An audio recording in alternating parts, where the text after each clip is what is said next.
have Dr. Boozer for this evening. All righty. Good afternoon, or good evening, or good morning, all the above, right? Oh, there it is, perfect. Okay, well, it is always a great day in Unit 4, and I have so many positive things to share with you all. This is our mission. Our mission is possible, and our destination is excellence, and we've been talking about that since the beginning of the school year. So with that being said, we want to celebrate Hispanic Heritage Month.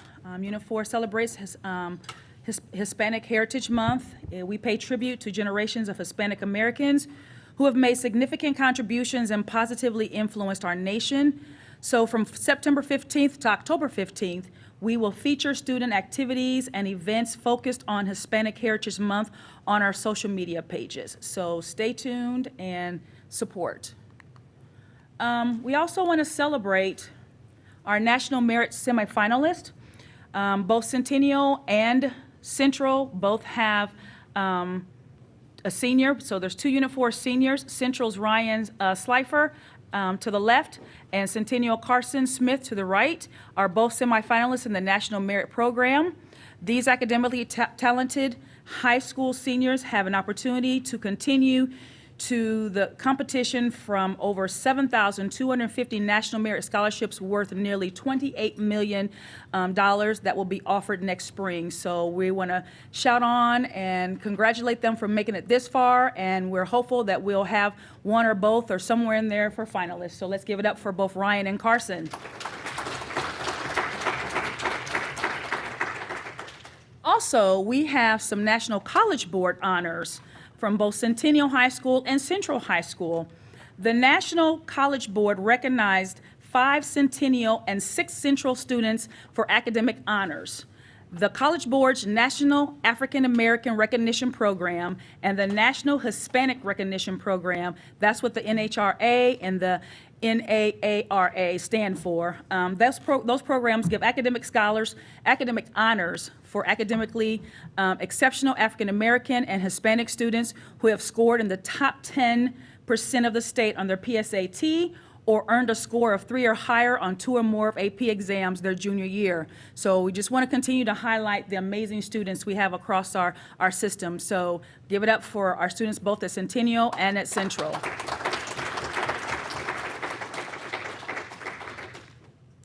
Also, Centennial Marching Chargers win the Sage City Invitational. So congratulations to them. So we have a big shout out to the Centennial Marching Chargers. They had a great weekend at the 21st Annual Sage City Invitational in Monticello, where they placed first in Class 4A. Other accolades include Best Drum Major, Best Drum Line and Percussion, and Best Music. Way to go, Chargers.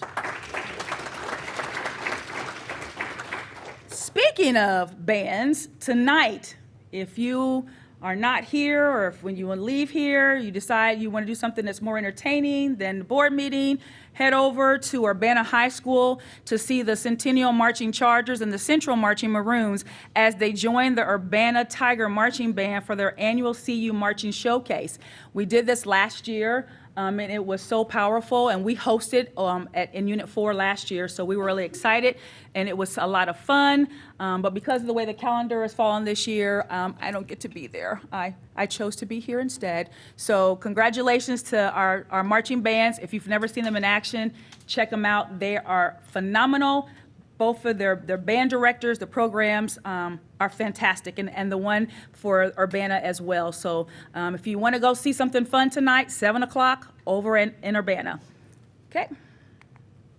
Also, we want to say congratulations to the Jefferson Jaguars. They win regional championship. We're very proud of the Jefferson Middle School softball team for winning the 2023 regional championship. So great job to the coaches and to the players and to all the families that support and make this happen. So keep on going. Great job, Jaguars. Next,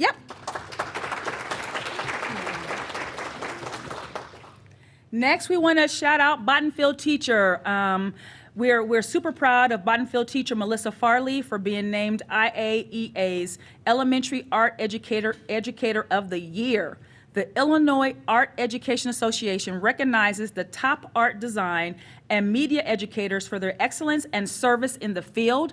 The IAEA Awards and Scholarship Committee found Melissa Farley's professional performance, service, and leadership to be exemplary in every regard and selected her for this recognition. And so we gave her a shout out, and she's on maternity leave, I think, right now still, but we still want her to know that we are proud of her, and so let's give it up for Melissa. Also, we want to shout out our very own Jackie Douglas. So please join me in congratulating Jackie for being named 40 Under 40 Award winner by the Central Illinois Business Magazine News Gazette. She will be honored at the luncheon next month. I believe there will be tickets available if people want to go. It'll be at iHotel Conference Center on October 19th. It's a Thursday, and it's during lunch, 11:30 to 1:30. So congratulations, Jackie.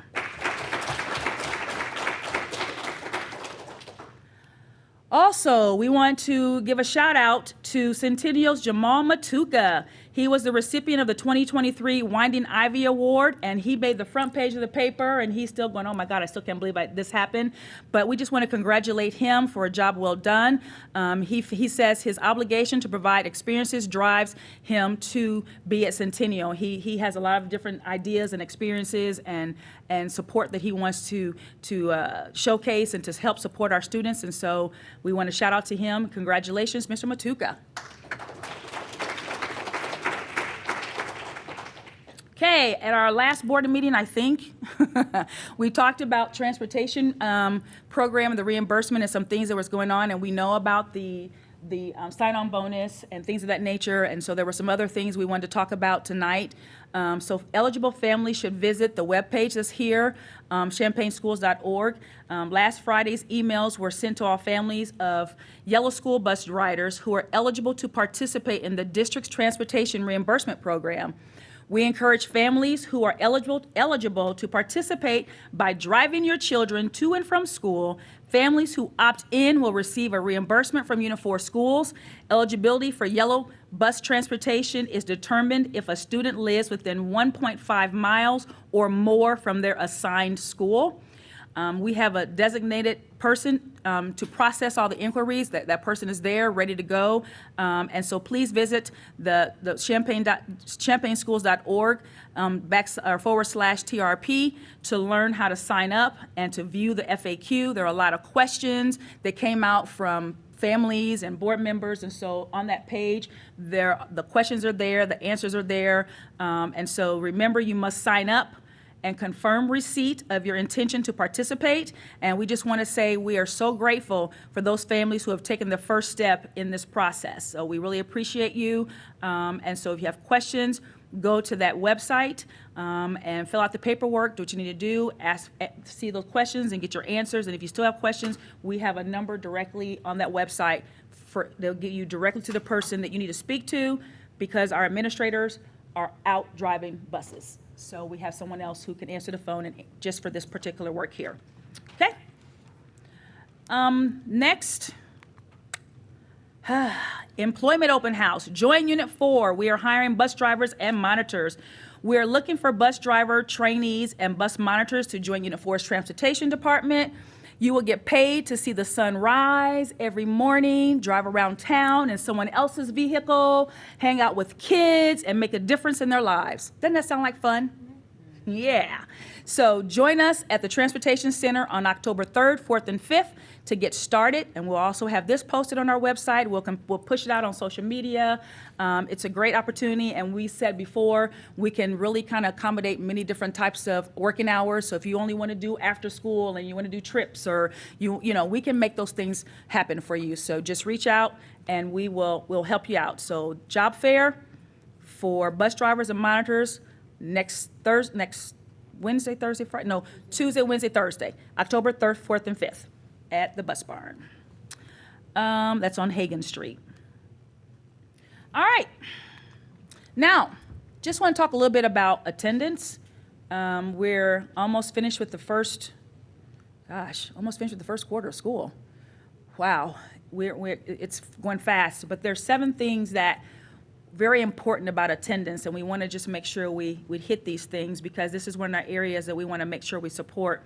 And daily attendance is the foundation for success. 3 or more days equals chronic absenteeism. Doesn't matter what the reason is. Doesn't matter if it's excused or unexcused. It's still considered chronic absenteeism. We want people and our students to be on time. We want school to be a safe haven, and we want to create positive habits for life. We want to be aware of Illinois truancy laws and to communicate with your child's school if they will miss school. If there's something we can do to help, please let us know. We'll be there. We have individuals that can help support in this area, but I just want to keep pushing attendance because it's very important. And I think we lost a lot of that during COVID, and we're just trying to, and we're not the only district. There are several that are trying to do major pushes around increasing the attendance of our students at school. All right, the next thing I'm excited to talk about, RAVE, Swift K-12. And we talked about this when I first got here, and we're actually using it, and it's working.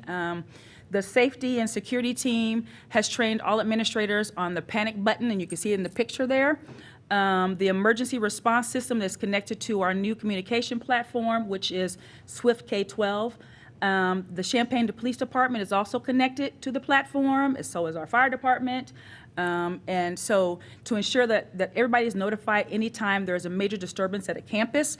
So just wanted to kind of remind you of all this that we have here. So the things that administrators were trained to follow include using that panic button. And so when you push that, it investigates the situation to determine the type of response. So they've been trained to see, is it a fire, medical, police, or other, or is it an active assailant? They've trained to look at those things. Then they're trained to press the appropriate button. Each button requires different responses from district level admin and the police department or fire department or whoever. Our major contact person is Orlando Thomas or anyone in his office, but any of those buttons are pushed, I also get notification. And everybody doesn't get it. It just depends on which button is pushed. But Orlando is on all of them. There he is back there.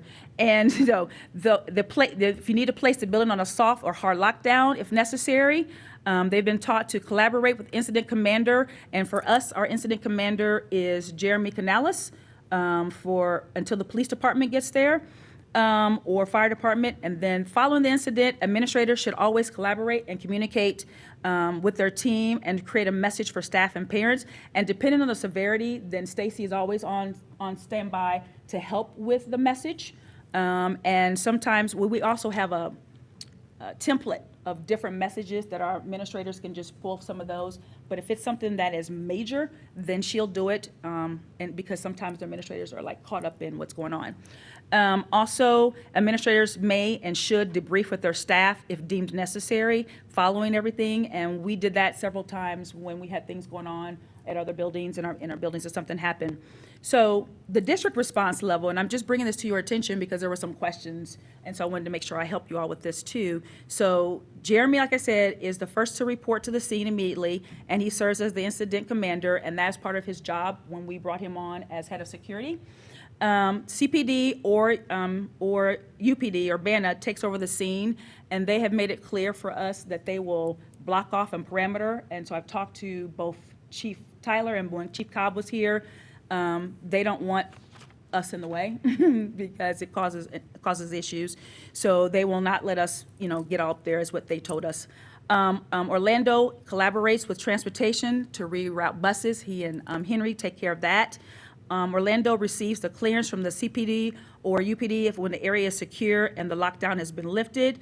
I always let the board members know what's going on as much as I can, but at the moment, we're really thinking about the safety and security, not so much about the details. Just want to let you know, what I know.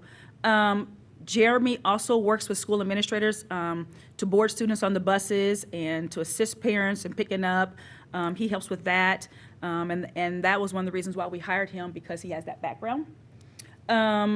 Stacy, our communication department, assists administrators, as I said before, with communication to staff and families. Suzanne Meislin, director of SPED, she activates the crisis team to provide support for our students and our staff. And so she coordinates that. And then we go when we can. If it's all clear, we need to, we do. Most of the time, we'll go the next day, or those who can, like Orlando or whatever, if they can, they go the same day if it's need be, but it just depends on the scenario. So I just wanted to bring you up to speed on that, because we're really excited about having this new tool, and I'm thankful that we have it. And it's part of our response, so that's what we do. Okay? So I know there was some questions there about that. All righty, which leads me to this next piece. I know there are some questions and some rumblings about the blueprint piece, and so I posted here, and it's on our website as well, and portion of it was in the paper about our response to the blueprint. And so I just want to say we are committed to offering students unique extracurricular activities, and we want to provide them with a rich experience and learning. And Unit 4 is an educational institution. I just want to remind, we're not a law enforcement agency. Our number one job is to educate the students in our district, and I take that serious. That's why I carry this around, and you all know this is what we utilize.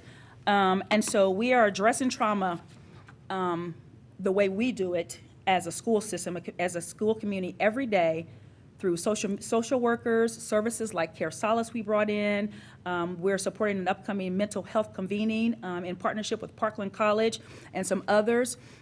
We have thriving partnerships with local organizations. We're trying to make sure the LIFT program and that partnership with the city is solid.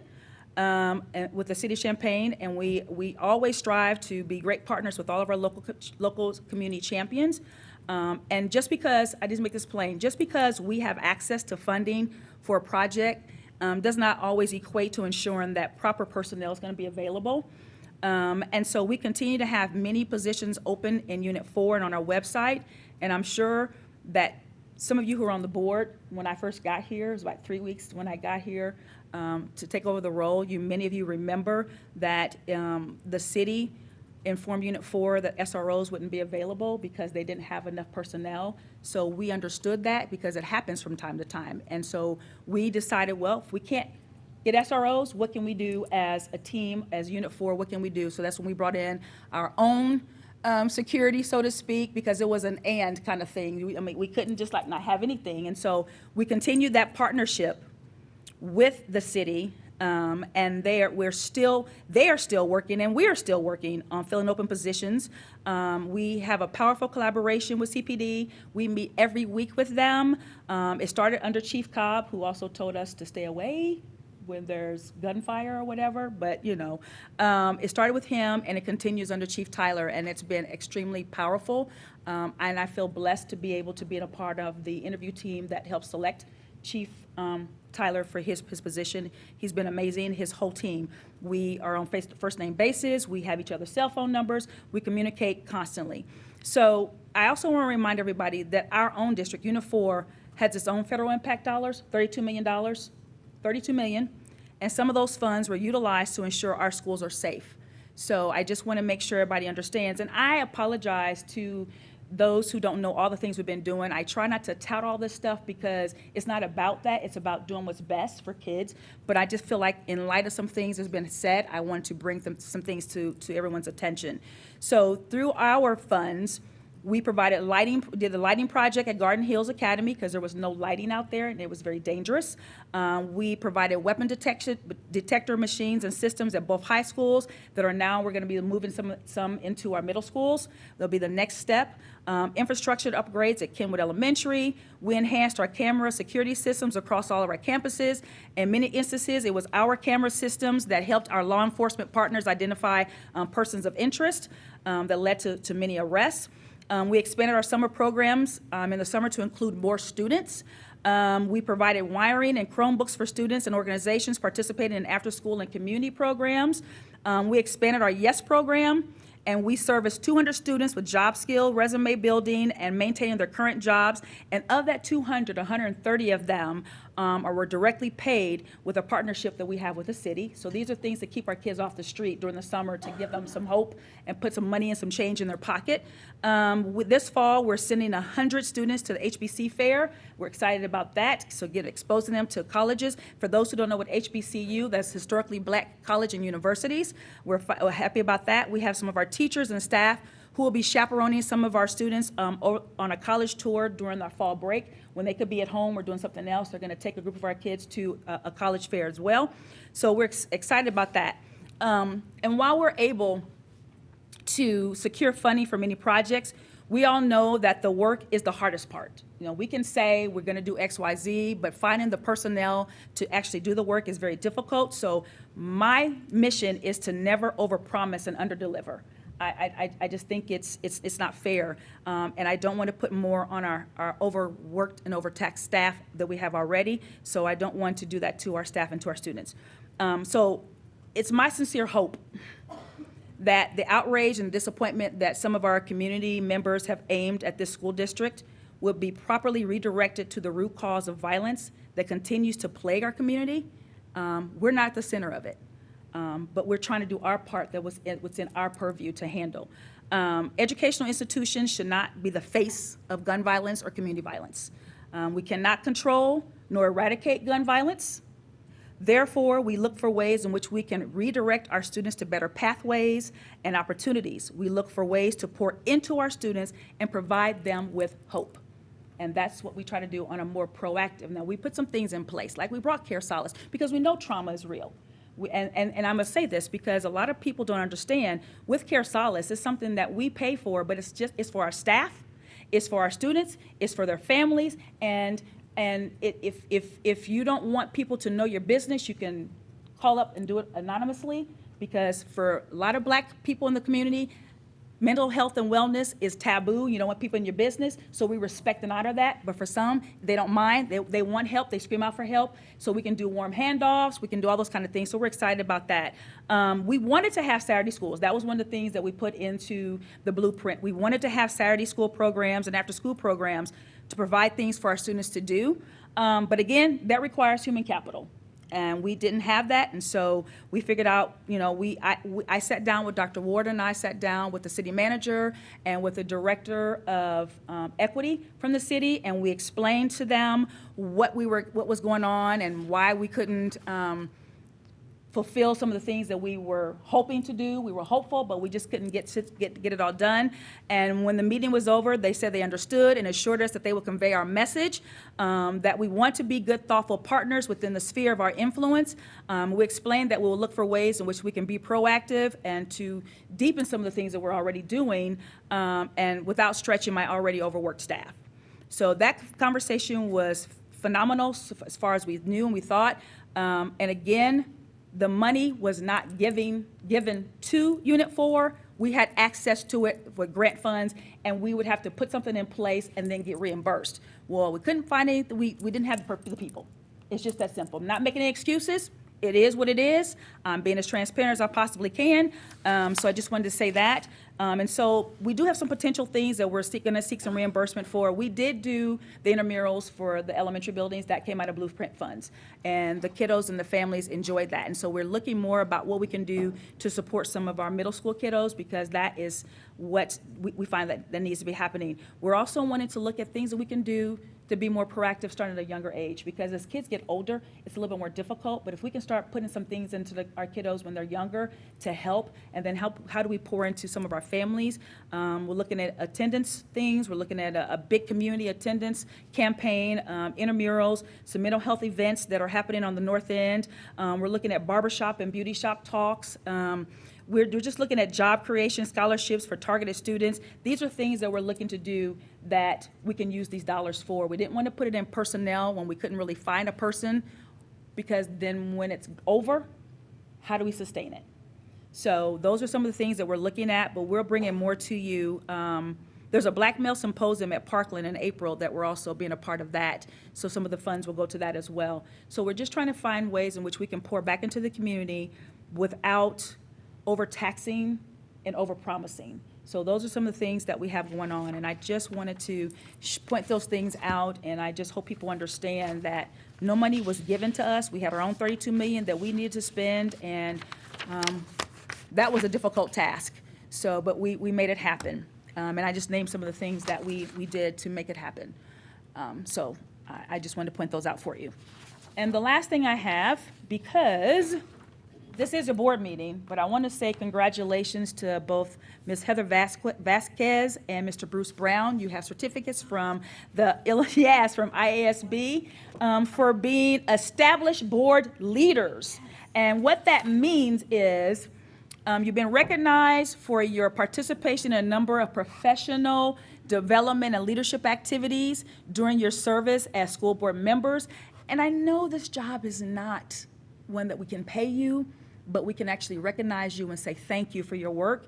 The IASB recognizes school board members who show dedication and a desire to learn more about local school governance and adding to your leadership skills, knowledge of state and national educational issues, your commitment to serving and trusting the community of our students. So we want to say thank you, and here is certificate for each of you. Yay!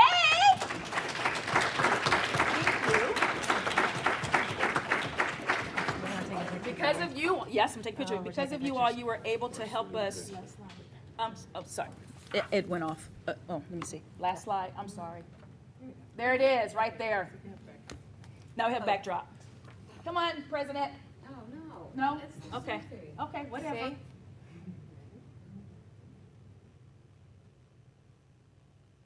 Thank you, appreciate you all. So, and it's because of you all and the previous boards that we were able to do some of the things that we're doing, and we have more things we're gonna continue to do, because remember, our mission is possible and our destination is excellence. So that's all I have. Thank you, and if you have any questions about anything that I asked or any other thing you wanna add to it, just let me know.